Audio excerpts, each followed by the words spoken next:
11:48 p.m., room dark, screen bright, you tap, 7 a.m. And then you just look at it, not because you're thinking, because some part of you knows exactly what just happened. This isn't planning. This is premeditation. You are not setting a time. You are manufacturing a future victim. Right now, you're awake. You're rational. You're a person with goals. Tomorrow morning, you will be a creature, a small, confused animal yanked out of some warm underworld, blinking at a noise that makes absolutely no structural sense. And the worst part? No stranger did this. You did. You chose the sound. You chose the hour.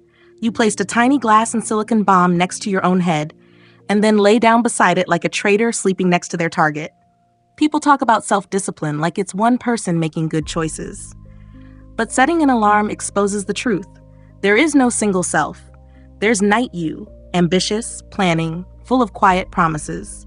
There's morning you, primitive, furious, still half inside a dream about being able to fly. There's afternoon you, who will later say, "It was good I got up," with zero memory of the betrayal. Every night you drafts a contract. Every morning, you wakes up inside the fine print. And here's what's genuinely strange. Both of them are you. One version hands over the knife, the other wakes up with the blade. Maybe that's the strange thing about being human.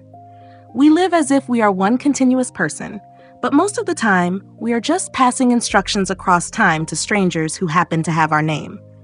We suffer consequences created by versions of ourselves who are already gone. That's not just a sleep problem. That's a civil war you reenact every single day. Then comes the ritual of doubt.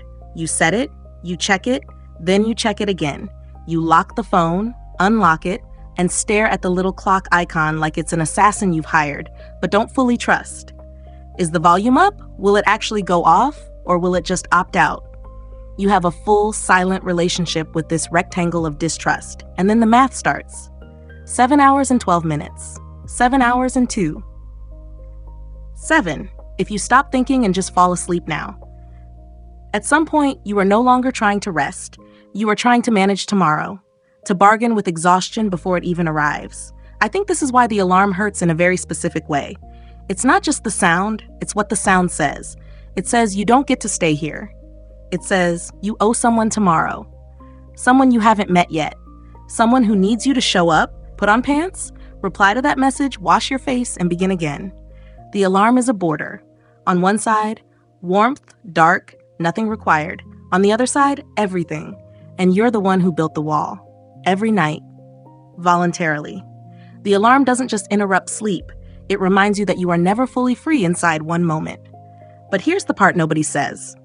Setting an alarm is also a very strange act of hope. You're betting on a tomorrow you haven't seen. You're betting on a version of yourself who doesn't exist yet, who might be grumpy, half-blind, and deeply resentful, but who is still going to get up.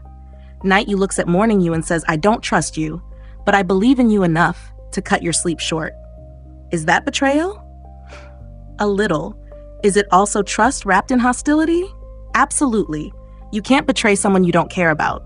You don't set an alarm for a life you've given up on. None of this makes sleep negotiable, of course. It just means we keep treating tomorrow's body like a problem for tomorrow. So yes, the alarm goes off. Morning you suffers. But the suffering is proof that someone, somewhere in the dark of last night, wanted you to have another shot at the day. That's not pure cruelty. That's cruelty-adjacent care. The worst kind. The kind that works. And if morning you decides to renegotiate, honestly, that's between her and the snooze button.